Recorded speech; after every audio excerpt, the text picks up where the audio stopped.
Ladies and gentlemen, welcome to the Soul Flow Vegans podcast. Today we have a special guest. We have Jane Velez-Mitchell, and I'm so excited to speak with you on a number of different levels. One being your background in broadcast. That's like a huge passion of mine. So to be able to pick your brain and to learn directly from you and not a Wikipedia page is going to be a true delight. And also to talk to you about all of the work that you've done within the vegan community, and just looking at the shows that are being broadcast on your network and just the passion that you bring to every conversation that you have. I'm excited to have that firsthand. So thank you so much for being on the show. Thank you for having me. So we have a tradition here at Soul Flow Vegans. The first question is always, what is your vegan origin story? How did it all get started for you? It might have been seeds. It might have been one situation. What's your story? Well, my mom, who lived to 99 and a half, so I always give her 100, was born in 1916 in the beautiful island of Vieques, which is part of Puerto Rico. It's an island off the coast of Puerto Rico, but it's part of the Puerto Rican Commonwealth. And she had a pet pig. She thought she had a companion animal, a friend, someone she loved. She was very young. She came home from school and the pig had been slaughtered. She fainted. And when she woke up, she was disgusted and shunned meat.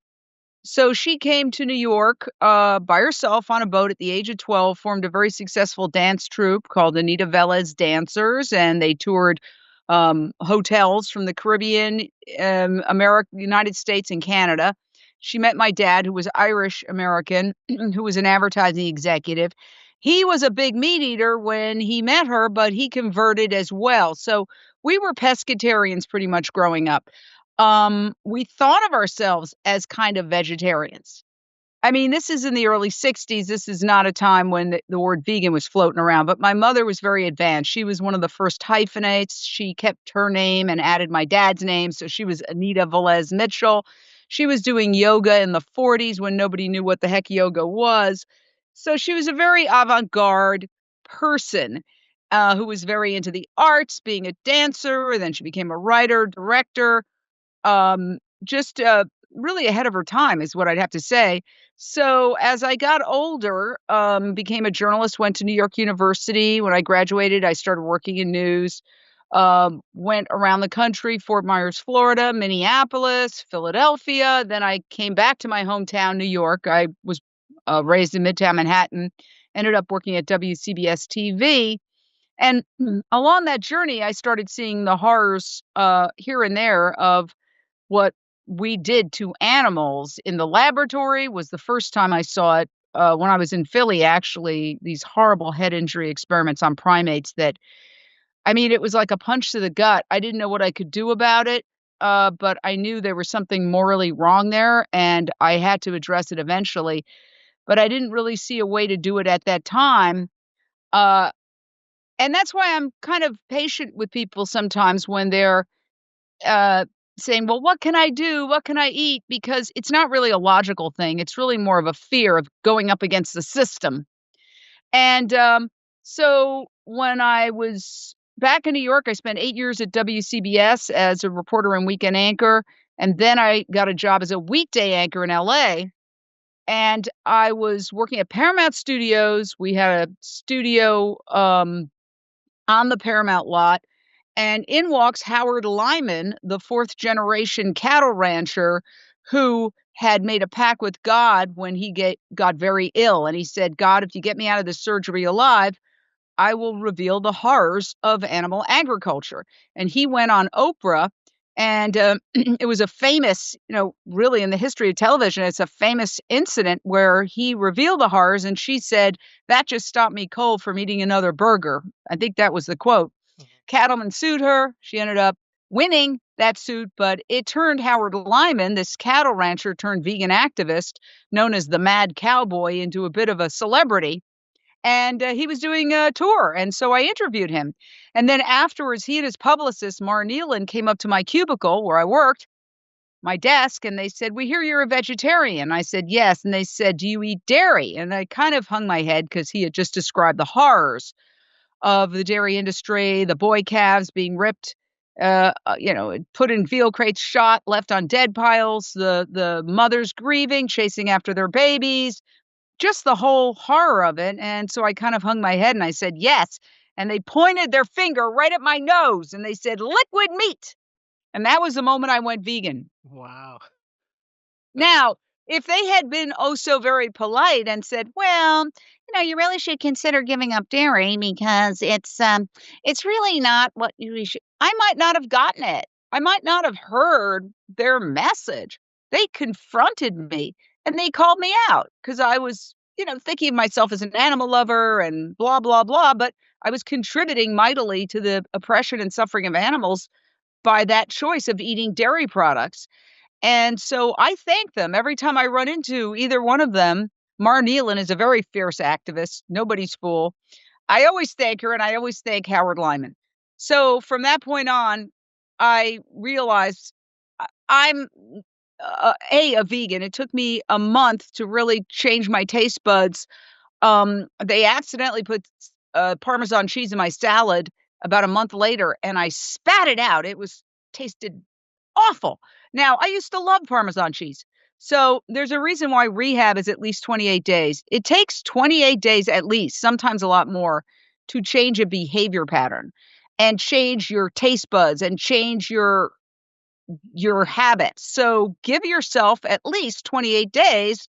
You may not love soy milk the first time you taste it or cashew milk, but within 28 days, it'll taste absolutely normal. It takes a while.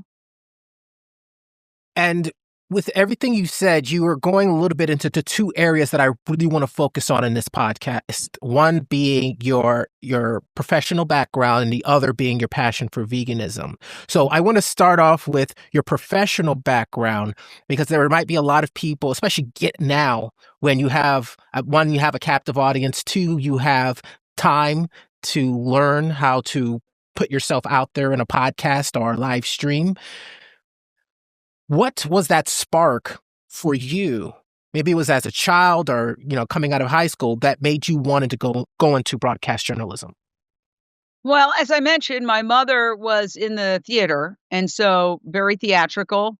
And we had a lot of very fun characters. I don't know if you ever saw the Woody Allen movie Broadway Danny Rose, but I actually grew up right near the Carnegie Deli. And when I saw that film, I was like, oh, this is like my upbringing because it's a bunch of characters who were from show business, who had various claims to fame. Like one guy was a pool shark whose claim to fame was that he beat Fats Domino once I don't know. They all had their stories, right?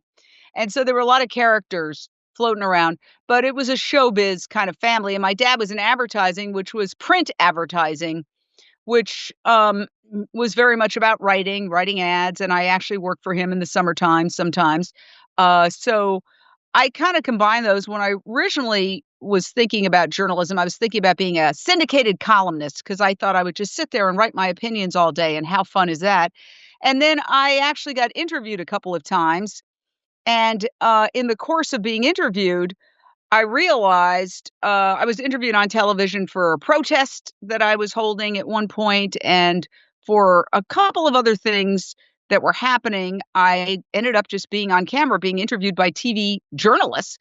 And I thought to myself, I kind of got the bug, but I also thought, like, some of those questions were pretty dumb. I could do a better job than that. So when it came time to signing up, at NYU, I saw that they had a checklist. You could do print journalism or you could do broadcast journalism. And I just checked off broadcast journalism. And here's a funny story. So a friend of mine and I, who were both at NYU, I grew up on 57th and 7th, right across from Carnegie Hall. And up the block was the CBS Broadcast Center. Well, my friend said, we could go in. This is in 1973 or 4 when I graduated high school and was in college. He said, we could go in there. We both wanted to be journalists. He said, we could just go in there and look around. I said, how? He said, just we'll pretend we're delivering coffee. So we would pick up some coffee from the diner walk in and say coffee delivery and walk right through the gates and spend all day at CBS. And this is the same building where I later ended up working. And this is back in the day where you literally could do that. Now, forget about it. But there was very little security and people were always delivering food. So we just said delivery and we walk right through. I would even go into the studios when they were live on a national broadcast and stand behind the camera and watch the broadcast. And finally, this one guy, this very old, crusty guy, he goes, "Who are you? Why are you here?" And I said, "Oh, I'm studying to be a journalist." And he said, "Get out while you can." Oh, wow.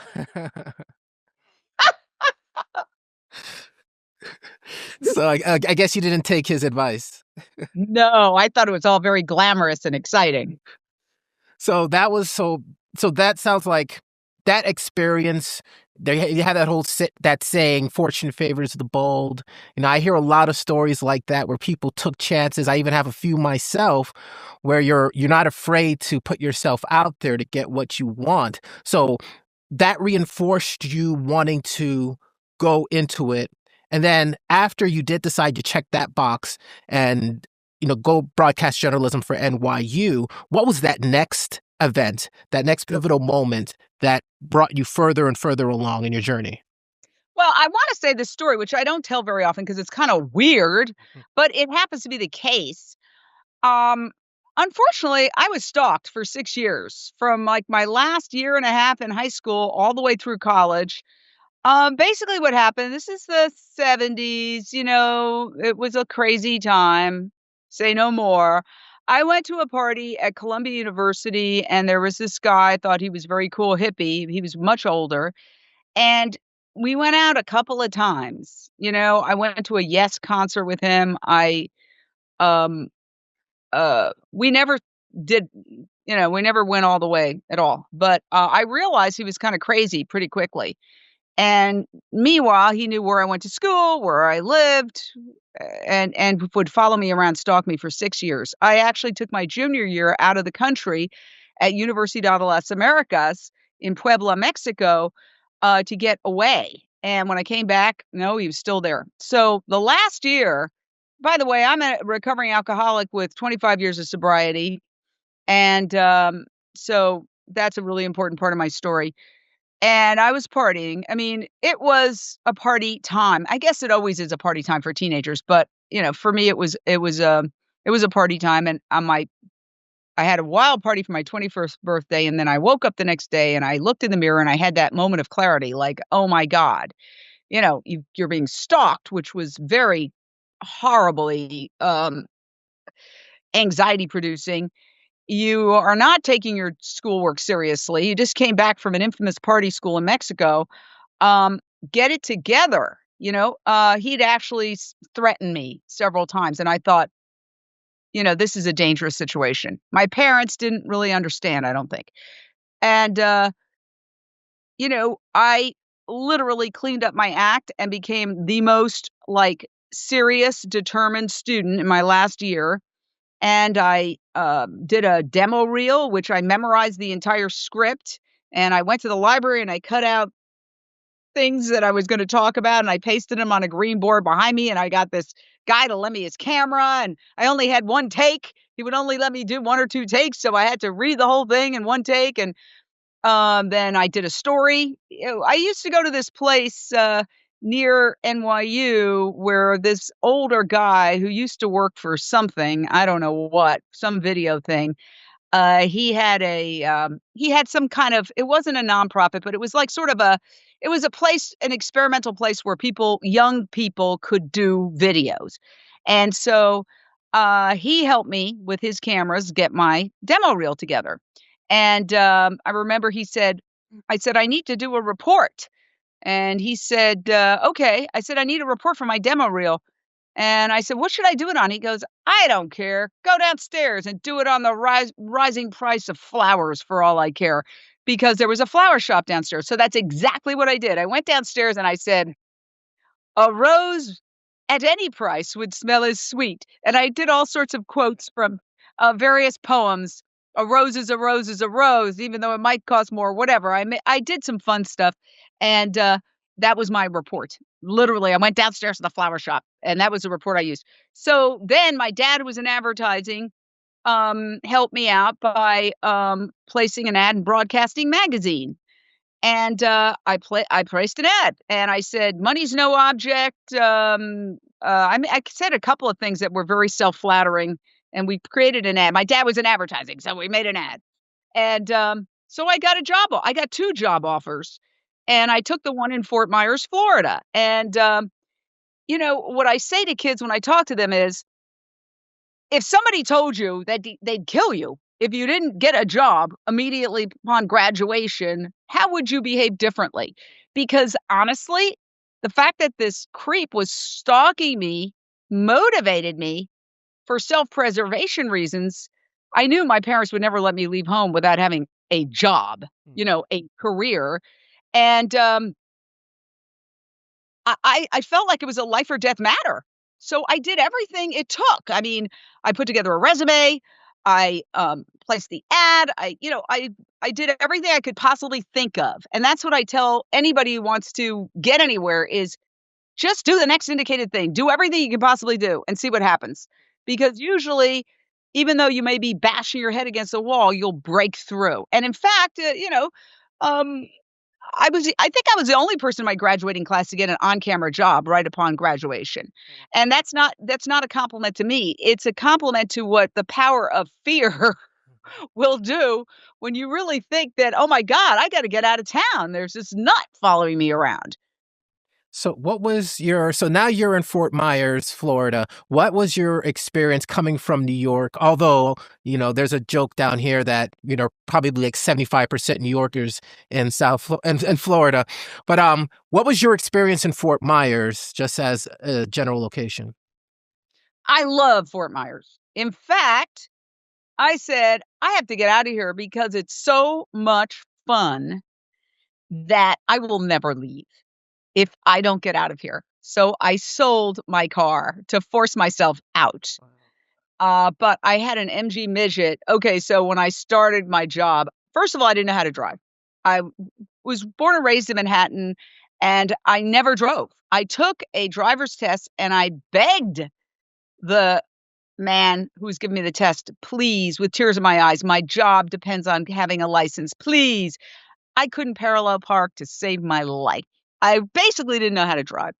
Of course, I go down there being a teenager, basically a glorified teenager. My dad gave me enough money for a down payment. I got an MG midget, sparkle red, and they literally pushed it off the lot because I had no idea how to drive a stick shift. I proceeded to pretty much destroy that car because I didn't know you needed to put oil. I thought you just need to put gas. Uh-huh. So I would always Okay, we were all told by the news director to live in the same apartment complex. I'll never forget it. The Richardson Arms. And he happened to be the news director, a very nice person, but a born again Christian, very, very conservative and straight laced. Well, he said, "I want you all in the same place near work so when the big story hits, we can mobilize." Well, the big story never hit, little old Fort Myers. But the weekends at the Richardson Arms were pretty wild. Let's just leave it at that. Oh, wow. So having destroyed my car, I would always hitchhike to work or hitch a ride from somebody who lived at the Richardson Arms. So, of course, the woman at the front desk of the TV station thought I was a you-know-what, because one morning I'd be hopping off the back of a motorcycle, the next day, but I wasn't. But the appearance was that I was always hitching a ride to work because I didn't know how to drive, pretty much. Mhm. I mean, it was really, but I had a great time in Fort Myers. I did eventually learn to drive, and I would take, my car to, Alligator Alley and shoot over to Fort Lauderdale, where there was a very fun scene there. I mean, we're talking 1977, 78. So eventually I said, "I gotta get out of here." So I sent my tape out to some agent in New York, and she sent it out to somebody, and this guy called me over the phone and offered me a job in Minneapolis. And I had never even uttered or thought the word Minneapolis in my life. It was just like a big giant question mark. And I thought it was a crank phone call. I said, "Who is this? Cut it out." So he offered me a job, but that at the time it was a much larger market than many. Fort Myers was a very small town at that time. Um, by the way, I did the first live video ever, the first live shot. I'll never forget it. From WBBH, the news director came up to me and said, "You know what? You're going to go down to the courthouse and they're going to stick something in your ear and you're going to talk at the same time as the show's on." I'm like, "What?" Wow. When was this? It was about 1977. Wow, that's cool. And, yeah, it was our live debut. And, you know what I mean, a remote live. Yes, yes, yes. And so anyway, I got the job in Minneapolis and I literally was kind of a teenager. I was, at this point, maybe whatever, 24. I wasn't the most mature person. I see some of the kids today who are 19 and I mean, I had my mature aspects, but I was also very, um, I wanted to have fun. Mhm. So I packed up all my meager belongings and I got on a plane and I just landed in landed in Minneapolis to a complete and utter culture shock like I have never experienced before or since. Now, mind you, I did not have any closed toe shoes. I wore high heel flip flops. It was the 70s. I had short skirts. I didn't own a coat. Mm, It was 45 degrees below zero with the wind chill when I arrived. wow. It So was it was rough. It was rough. so how long did that last? How long did you stay in Minneapolis? 2 years. And that Too long. 2 long years. The people of Minneapolis are wonderful. They're very nice. It's very cold. Mm. So then what was so I want us to take us into your time working with, so I saw that you worked with Nancy Grace. Oh, yeah. Well, Flash, I'll just jump forward because you would be like, get me out of this interview. This is going on too long. So I worked in Minneapolis. Then I got a job in Philadelphia. I worked there for a year and a half. Then I got a job in New York, which was my hometown. That was my whole goal, is to get back to New York. So I worked there for 8 years. I was a reporter and weekend anchor. And then I got a chance to go to LA, where I was a weekday anchor at Paramount Studios with KCAL, and I worked there for 12 years. Then that wrapped. I mean, management changes. I had a great run. 12 years is a long time. And I ended up going, and a friend of mine who was a reporter and lawyer at another station, Harvey Levin, had just started this show called Celebrity Justice. It's actually the precursor to TMZ. Mhm.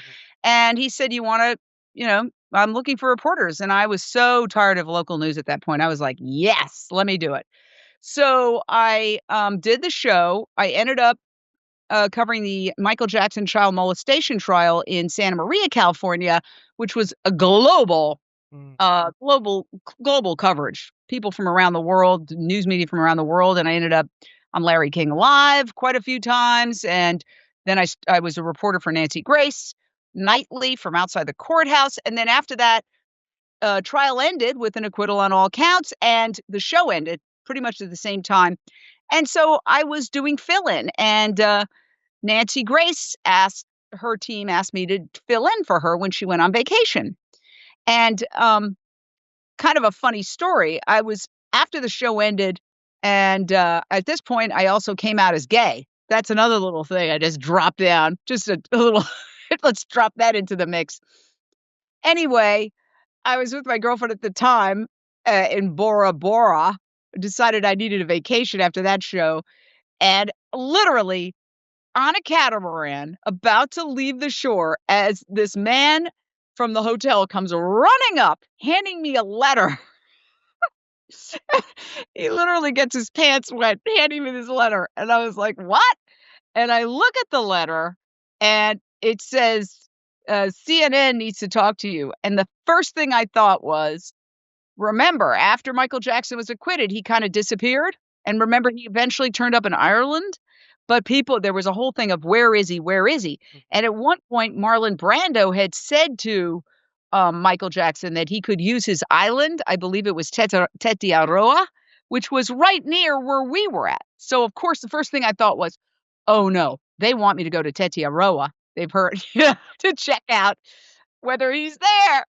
And I thought, oh my God. But no, they were just calling to find out if I wanted to fill in for Nancy Grace. And I said, absolutely. So after doing that for a while, what happened was Glenn Beck, who had the show prior to Nancy, purportedly, allegedly, what I heard was he stormed off the set one night, which is not what you want to do.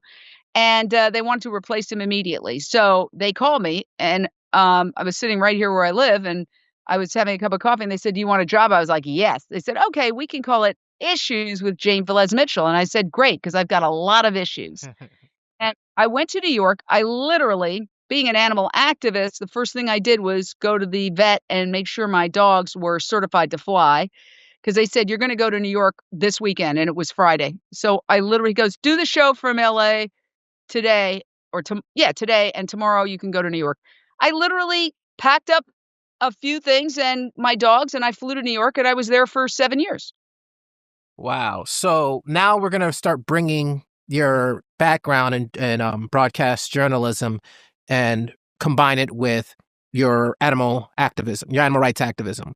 So at what point did you have the idea to start the Jane Unchained network?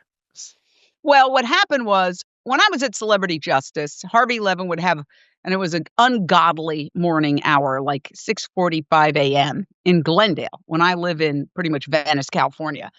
You had to have two-story ideas, and he would say, "Where's the celebrity? Where's the justice?" And it was kind of a precursor in real life to what he does on the TMZ show now, where he stands. It was exactly like that. And so it was very hard to get celebrities because we were a tabloid show. They didn't want anything to do with us. They'd hang up on us and literally run from us down the street. I chased a few of them. And so it occurred to me that I was a burgeoning animal activist at the time and a vegan, that I had gone to PETA galas and things of that nature. I said, if I ask PETA for some celebrities with their causes, I could have celebrity and the cause is justice. That's exactly what I did. I worked very closely with PETA. We did numerous stories, numerous stories on animal rights at Celebrity Justice. And in fact, we won 2 Genesis Awards. So from the Humane Society. So that gave me the idea that, yeah, you can use your profession, whatever it is. I don't care if you're a pianist, if you're a plumber, you can use whatever your chosen field is to help animals. So then when I got the job at CNN Headline News, I said, "Would you mind if I did a little animal segment once a week?" And they thought about it and they said, "No, sounds fine." Maybe they thought it was going to be pet adoptions. We started with hardcore animal activism. For 6 years, pretty much every Friday, I did like a 4-minute segment we were showing pig gestation crates, the horrors of factory farming, laboratory issues. I will always be grateful to CNN for allowing me to do that. They did not stop me.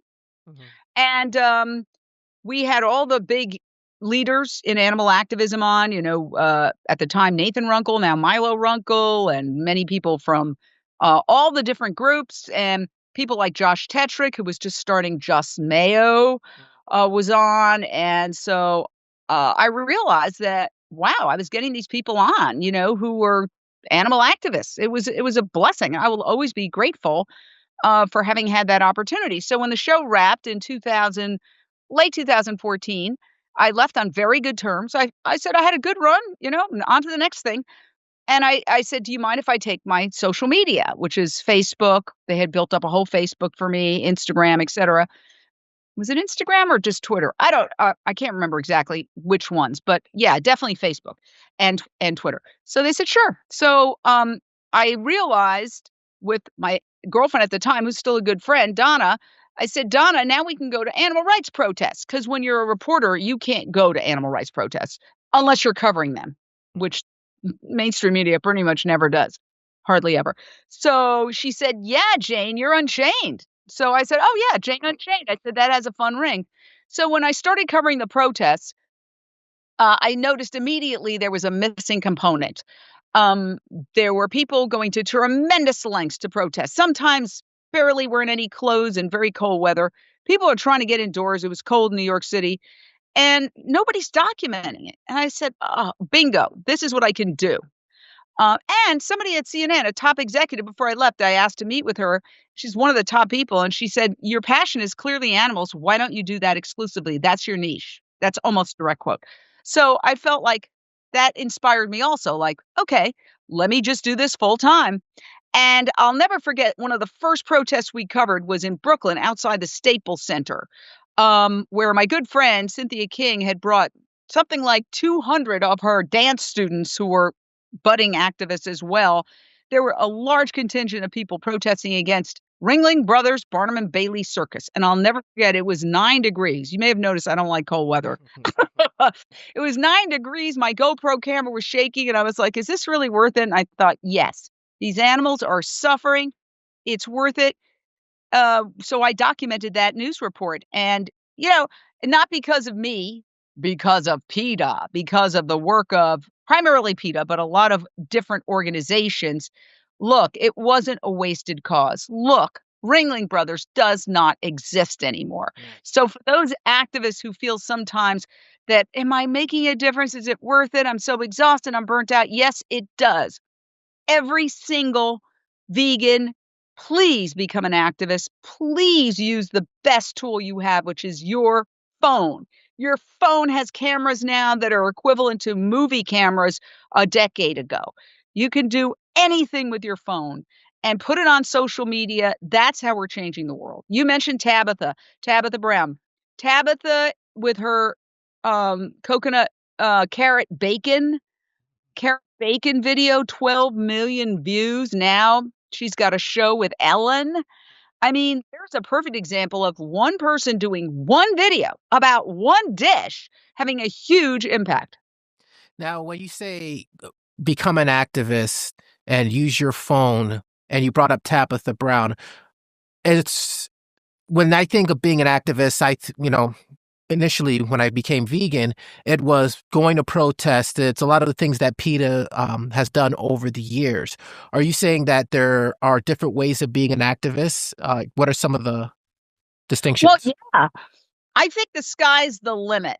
I think you find out what you're good at. So I've been in media my whole life, so I'm using social media to do journalism. And now in COVID, we have anchors. Well, just to get to the end of that story, flash forward, Facebook Live came around. And by that time, I had moved to LA and I realized, wow, because I was always a live reporter pretty much all my whole career. I was always alive.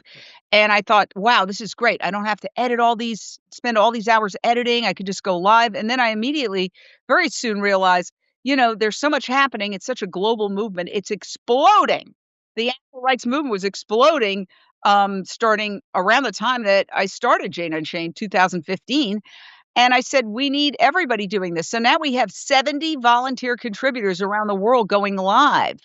And we have like more than a dozen anchors who do their shows. They're a weekly show. And so it's a team effort. It's not me alone. We have an incredible team of volunteers, and we have a great, very tiny group of people who are actual, they work on it. But mostly it's a volunteer effort. And so like that. And we try to encourage everybody.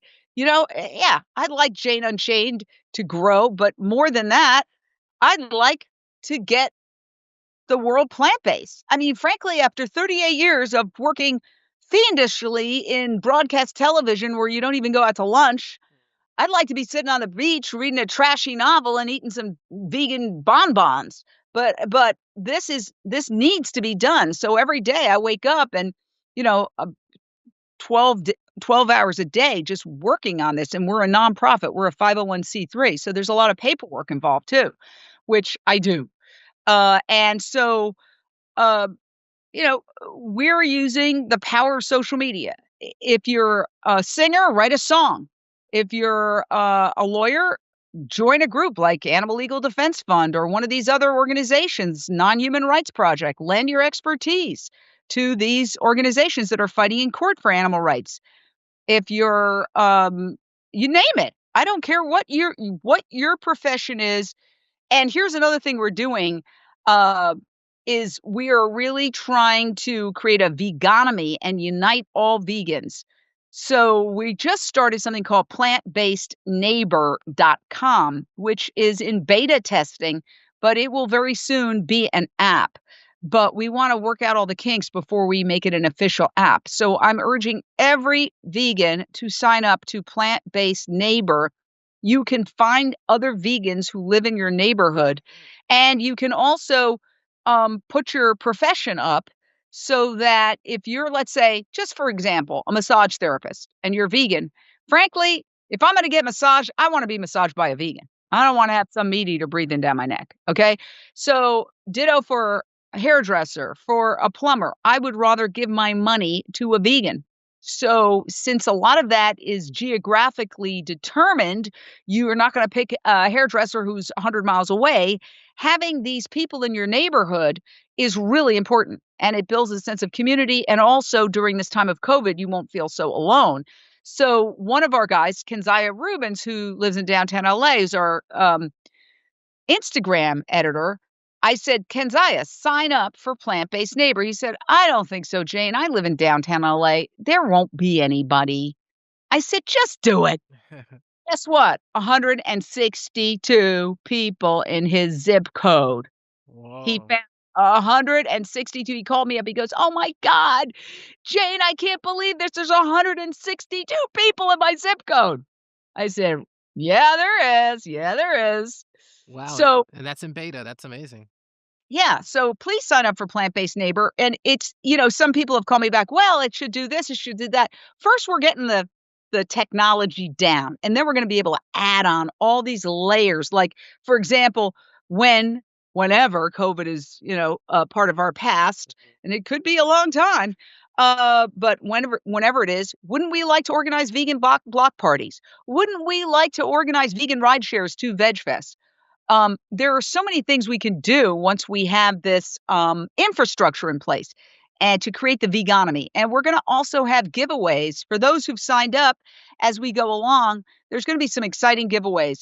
So it's just a fun way to connect with the people in your neighborhood. And you really feel like, I'm sure you have this experience of a vegan family. It really expands that notion that we're not alone. Even if the people around us are grilling dead flesh, we've got our compadres, around. Yeah, and that's one of the things I love so much about the vegan community is that it's not just one particular type of person. It's so diverse, and the people that you meet, you just share this common, you just share this common. You just have that one thing in common of you're not doing harm to animals, and that spreads the compassion in a lot of different areas. So, what I want to ask you now is, you've been covering the vegan community for a while now. What have you noticed? Like, what are some of the trends that you're noticing that have been developing, let's say, over the last 3 years? Well, I think the Beyond Meat initial public offering, which was the most successful IPO since the 2008 financial crisis, was a major breakthrough for our movement. I noticed it just with our neighbors. My neighbors around here, just like many of us, we got the eye rolls and the it's a choice and all of that. But then once money entered the equation, because our society values money almost above all else, which is the big problem. But once it started making money, I noticed that there was a new respect. And people would come up to me, that Beyond Meat, huh? Wow. Wow. And so then they started trying it. Isn't that interesting? Is that when it started to make money, people started trying it. And because Beyond Meat existed prior to the IPO, I mean, it's based here in El Segundo. And actually, Jane Unchained did a great tour with Ethan Brown, the founder of the facility. And so it's been out there for quite a few years. But when it went public, wow, I felt a new respect, a new legitimacy. And so I think that was a big, big turning point. And I also think this COVID crisis is a huge turning point for our movement. Advertiser-based media generally does not want to talk about the horrors of animal agriculture, and they pretty much pretend it doesn't exist. Even now, well, they've been forced to talk about what they call meat packing plants, which sounds like somebody putting a few steaks in a suitcase to go on vacation. They don't say the word slaughterhouse, but they've been forced to talk about it because slaughterhouses, along with nursing homes and prisons, are some of the hotspots, the main hotspots of COVID-19, and slaughterhouse workers are getting sick and they are dying. So they're covering it from a workers' rights perspective. And also because the Trump administration declared slaughterhouses critical infrastructure under the Defense Protection Act, thereby robbing a lot of these workers who are amongst the poorest and the lowest socioeconomic group of any right to, the rights to sue that they might otherwise have by declaring them essential workers. Basically, it's in a large sense a death march to go into these slaughterhouses. Something like 26,000 slaughterhouse workers or those connected to slaughterhouses have gotten sick, and 95 at least people tied to slaughterhouses have died. Wow. And so, it's now for the liberal media something they're looking at from a workers' rights perspective, but mostly to call out the Trump administration. However, they are not looking at it from a perspective of the environmental wreckage that animal agriculture causes, and obviously the horrific suffering to animals, and also the psychological, emotional, and spiritual devastation of these poor people who are forced to go in there and kill every day, day after day. They get alcoholism, drug addiction, depression, suicide. I mean, it is the job nobody wants. So anybody now who is eating a chicken wing or a slice of bacon or a meat burger, guess what? You're co-signing the possible death of a human being too. Slaughterhouses are also slaughterhouses for people. Mm. Wow. So I know at the beginning of this year, you touched a little bit about it in terms of the environmental impact of the meat industry or the animal agriculture. Have you noticed that more outlets or more organizations are pointing out that link between animal agriculture and the environment, or do you still feel like there's this haze of ignoring the elephant in the room? Oh, yeah, that's a great question. By the way, we're involved with the Boycott Meat Coalition.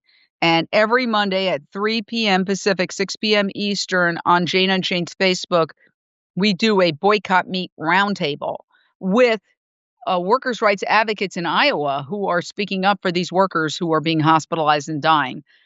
So I think that very much flies in the face of what some people want to believe, a lie that they tell themselves, that, oh, animal rights activists only care about animals. No, we care about people too. We want to eliminate human world hunger, which only exists because of animal agriculture. We could live in a world of natural abundance where everybody has all the food they want. We are focusing on the least efficient food source, animals, who obviously eat so much more than they produce as food. 70% or more of all soy is fed to farm animals. A huge percentage of the corn and other staples are fed to animals who then don't produce that much food. So if we just fed that food directly to humans, we could end world hunger, and we could also lower the price of food because scarcity creates increases in price. Anybody who thinks about it for more than 5 seconds would know this, but denial is a very powerful thing. As for the environmental movement, I want to give a shout out to Joaquin Phoenix for calling them out in a very strategic way during the awards ceremony this past year, the SAG Awards, the Golden Globes, and even the Oscars, and basically saying to the Golden Globes and the SAG Awards, thank you for being plant-based, because this acknowledges the devastating impact that animal agriculture has on our environment. I think that now there's no excuse for any environmental or conservation group to ever serve meat. I urge everyone, and the first thing I ask if I'm invited to one of these environmental or conservation events is, are you serving dead animals or dairy, or is this plant-based? We have to put pressure on these groups to walk the walk. It's absurd conservation, I mean, habitat destruction for cattle grazing land is the primary reason why we're experiencing habitat and wildlife that animals are being driven to extinction because they don't have anywhere to live because we've destroyed it. Since the start of the year, we've destroyed a part of the Amazon that's equivalent to more than 20 Manhattans for cattle grazing. For cattle grazing. So these hypocrites who say they're environmentalists, but they're eating animals, you are the problem. And, it reminds me of addiction because in 12-step, there's a saying, we thought it was the solution, but it was the problem. We thought alcohol was our solution after a bad day of work or after a good day at work. After any day at work, we thought it was the solution, but it was actually the problem. And it's the same thing with meat and dairy. We think it's a solution. So these people who want to end world hunger and feed the hungry, they're going to go and feed meat to people who are hungry right now. That's why I'm so thrilled to be working with Maggie Baird. Our show, New Day, New Chef on Amazon Prime. We have the first season, which is fantastic, top vegan chefs cooking. Now we have a special edition, Support and Feed. So you can put in New Day, New Chef, because it's a new day. You can be a new chef, or you can put Support and Feed to Support and Feed. Maggie Baird, who happens to be Billie Eilish's and Phineas's mom, is a committed vegan, as is Billie Eilish and Phineas. And she's created this system where you donate to Support and Feed. Support and Feed gives it to the vegan restaurants. The vegan restaurants make this incredible food, and then Support and Feed delivers it to children's charities, to senior centers, and all sorts of people who are really struggling right now. But the frustration that these so-called, hunger groups are feeding meat to people who are hungry, I personally know this is happening because I have a friend who actually was my rollerblading teacher 28 years ago who helped me get sober because I'd always show up hungover for my rollerblading classes. And I'd say, I need a cup of coffee before we do this. Anyway, she helped me get sober. Well, now she's an elderly person and she is a vegan and she cannot get any group to feed her vegan food. And she calls me and says, Jane, they're bringing me pastrami sandwiches and I can't eat it. I said, well, I work with one of our contributors, Kim Delgado, who found some vegan food and regularly delivers it to her. But it's frustrating because feeding cancer-causing food, processed meat is cancer-causing officially from the World Health Organization. Food that's going to increase your chance of getting diabetes or worsen your heart disease. Those are the underlying health conditions that make you more likely to get very ill and die from COVID-19. It's crazy to be feeding meat and dairy to people who are struggling during COVID-19. It's just going to make them sicker and more likely to succumb. So, in any case, I don't even remember don't get me started. Oh yeah, you asked about the environmental groups. Okay, so let me say this. I've butted heads with a few environmental groups. I can tell you that, yes, I did lose my temper on a couple of occasions. Jane Fonda told me she said, you be quiet. That's a direct quote. And it even got written up, Jane Fonda shouts down vegan activists at one of these climate events because they were not talking about animal agriculture's impact on climate change. They were talking about the amorphous idea of fossil fuels. Now, there's a lot of young kids there. I bet you if you ask them to really define fossil fuels, they'd be hard-pressed to do it a lot. So what the industry doesn't mind you doing is railing against fossil fuels because they realize that point A to B is very amorphous. What are you going to do to stop fossil fuels, right? Okay. Fly less, but there's something very concrete you can do when you want to stop animal agriculture's role in climate change. You can stop eating animals and their byproducts. They're terrified of that. So they actually encourage the protests against fossil fuels, they being the big industries that have underwritten some of these events. So the truth is that's why what Joaquin Phoenix did was so powerful, because he spoke that same exact message standing right next to Jane Fonda, and she didn't tell him to be quiet. She sat there in the same stood there in the same red coat and red hat and listened. And, we're all a work in progress, myself included. I've got plenty of hypocrisies that I need to deal with, just like every other human being. So I'm inviting environmentalists to get it. If you care about people, don't co-sign the death of a slaughterhouse worker. If you care about human world hunger, don't eat animals. If you care about climate change, transition to plant-based, reduce the meat and the dairy, and we'll all be a lot better off for it. So I don't know that scolding is the answer. I don't really have the answer for the climate issue. I do feel that the truth is breaking through. And I think that you've got intellectuals like Ezra Klein writing a very, very powerful article in Vox recently. You had Jonathan Safran Foer writing an opinion piece in the New York Times recently.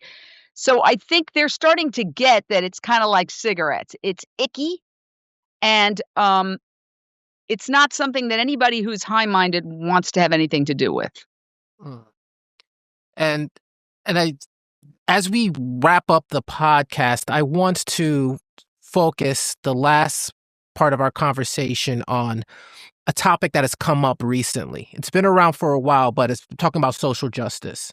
And there's been a lot of conversations about the vegan community not being as inclusive are as diverse as some would like it to be. Now, I've noticed some things with the Jane Unchained network, you answering that with some of the programming that you have, some of the conversation. So I wanted to give you an opportunity to talk to our audience about, where your thoughts are on that conversation.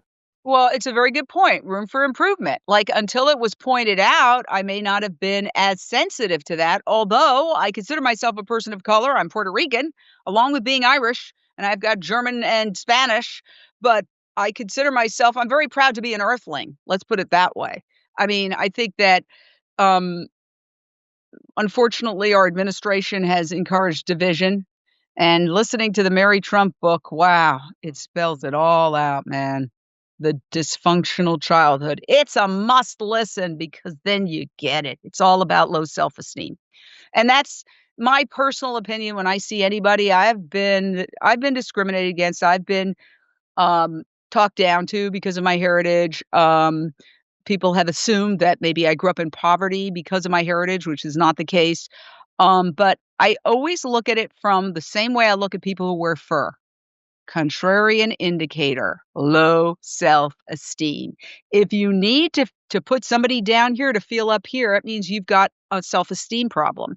And I noticed that those who, when I was growing up, I had a very interesting background. I told you about the showbiz aspect, and my dad had a whole other set of friends who were very highfalutin. My mother would roll her eyes, but there were some what you'd call society types. And what I noticed were the pretenders were often very standoffish and snobby, but the people who were really secure at being at the top of the ladder were often very nice because they didn't have anything to prove. They weren't socially insecure. So when I see somebody wearing a Rolex or a fur or being a bigot, I think low self-esteem doesn't feel good about themselves. And this is totally confirmed with the Mary Trump book. And that's really a commentary on them. I'm not going to let that impact my feelings of how I feel. That's like that's a sick person. That's a sick person, and I don't necessarily have to cure them, but they don't have to wash their dirty water on me. So that's my personal philosophy. But that being said, social change is super important. We had the Me Too movement where women rose up and we started seeing how women are objectified and treated like commodities, especially in Hollywood. I mean, started with, Hollywood to a large degree, and media. It's all I've never personally, I'm happy to say, maybe it's because I'm so loud and obnoxious, I've never personally experienced, aside from being stalked as a young woman, but I've never had a Me Too moment. But then you have the Black Lives Matter movement, again, rising up, causing social change. It's super powerful and fantastic. And I see those as coming together as rising up against the patriarchy. The patriarchy isn't working anymore. It's making 0.1% of the world have all the wealth of billions of people. It's a dysfunctional system. So I think that the movement reflects this intolerance, obviously, discrimination, police violence, et cetera, that specific. But I think on a bigger scale, there's an uprising from everyone who feels disenfranchised to overthrow the patriarchy, however they define that in their minds.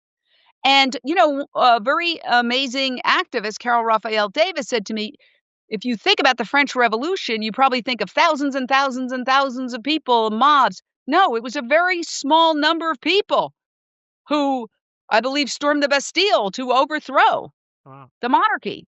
So what we're seeing is, and COVID-19 fits right into this, I think we're seeing a huge shift. That's why, as irritating as it can be sometimes, I'm letting nature, I look at, and I didn't get this. This is from Dr. Silas Rao. Again, I'm a groupie. He's a genius. When COVID happened and I was doing a live interview with him, he said, Jane, isn't it interesting how nature waited till we had all these techniques so we could communicate remotely before shutting us down? This is an intervention from nature saying, go to your rooms, humans. You've been terrible. Think about how you've behaved and either come out more evolved or you're finished. Whoa. As soon as I heard that, I was like, wow, he's right. This is an intervention from nature. There's a lot of ways we as a species have been very cruel. And we need to clean up our act as a species. And across the board, we've been bad. We're destroying our planet. We're being mean to each other. We're being horrifically, sociopathically, sadistically cruel to animals. All of that has to change. Now, I want to say one other thing. I know we're probably out of time, but I'm watching this show on Amazon. And yes, of course, I'm watching New Day, New Chef on Amazon Prime and Support and Feed on Amazon Prime. But I'm also watching a show about the plague, which wiped out half of Europe in the 14th century. And what the professor says, it's brilliant. It changed the entire society. It was a feudalistic society until the plague hit. But what happened was you were either a peasant, a clergy, or a nobility. And that was the system. And when the plague hit and wiped out half of Europe, then the survivors were like, wait, I don't have to work on this land and work for that person. I could take my skills and go next door where this guy is absolutely desperate for workers, and I'm going to charge him. It created it ushered in the modern era. And watching this, I think we are also going to be ushering in a totally new era in human history. And if we don't get it this time, the next pandemic, which is, of course, all brought on by our abuse of animals, will be even deadlier likely. So that's what I see. And I see that part of that future has to be transitioning to a plant-based world, because once we stop oppressing the absolutely most voiceless and powerless amongst us, we will have a different attitude toward each and every one of us. Mm-hmm. So as powerful words, and I'm glad that you brought up Dr. Sailesh Rao. I did a podcast with him, and I took a piece away similar that like you, as far as like the acronym of HEAL, health, environment, animals, and love. And that changed my life, because for the longest I was just looking at the health aspects, the environmental and the animal. But for me, one of the main reasons I'm vegan is for the compassion aspect. Because just like you said, if you can have compassion for animals and not do harm to animals, that then creates that building block for how you treat other people in your life, and not just how you treat other people, but how you treat yourself. So I just wanted to echo that, because that was a powerful moment for me. And I just wanted to say, getting back to your original question, yes, when we looked at our programming, we said we could be more diverse and we made changes. And I'm very happy to say that a lot of those changes were in effect before, were in place before the Black Lives Matter movement sprung up. But we accelerated it and made sure that it's a part of our programming. And it's absolutely important because some of the greatest leaders in our movement happen to be African American, and because African Americans are the fastest growing demographic in vegan in the United States. So I think that the last thing I'd like to say about that is we need to take the power back. If you look at where the money that goes into fast food, which is basically the building block, the glue of the meat and dairy industry. Without fast food, it would collapse. Just like without schools, the dairy industry is collapsing. But if you look at the core of meat and dairy, it is fast food. And if you look at what the fast food companies believe and where they send their money, they are funding the oppressors. The majority of these fast food companies send money to the MAGAs, the Trumps. This is documented. Dr. Milton Mills is the one who has really made a point of this and said, stop funding the people. Don't go to a protest and then go to a fast food restaurant and eat because you're funding the opposition. And in a society where money talks, to take back that power, imagine if every person of color in the United States boycotted meat and particularly boycotted fast food. Imagine the leverage. Imagine the power. And we've seen that in history on what that sort of people coming together can do to shift the way the economy works, or the way that injustices are presented upon the people. I'm talking about the boycotts, the bus boycotts. So let's wrap up our conversation with some valuable resources or individuals, because I know you've spoken to a lot of people throughout the course of the over the years. What are some resources you would point people to, including your website, if they want to get more involved, become an activist, or just learn more about the vegan lifestyle? Yes, well, you can go to JaneUnchained.com. And by the way, if you want to be a contributor, you can be a contributor. There's a join the team little tab and just sign up, and we'd love to have you, assuming you're a vegan. And of course, go to Amazon Prime and watch we have Countdown to Year Zero, the documentary. We also have New Day, New Chef and New Day, New Chef Support and Feed. And those are vegan programs. The more people watch, the higher they go in the algorithms, and therefore exposed to more pre-vegans. I don't call people non-vegans. I say they're pre-vegans.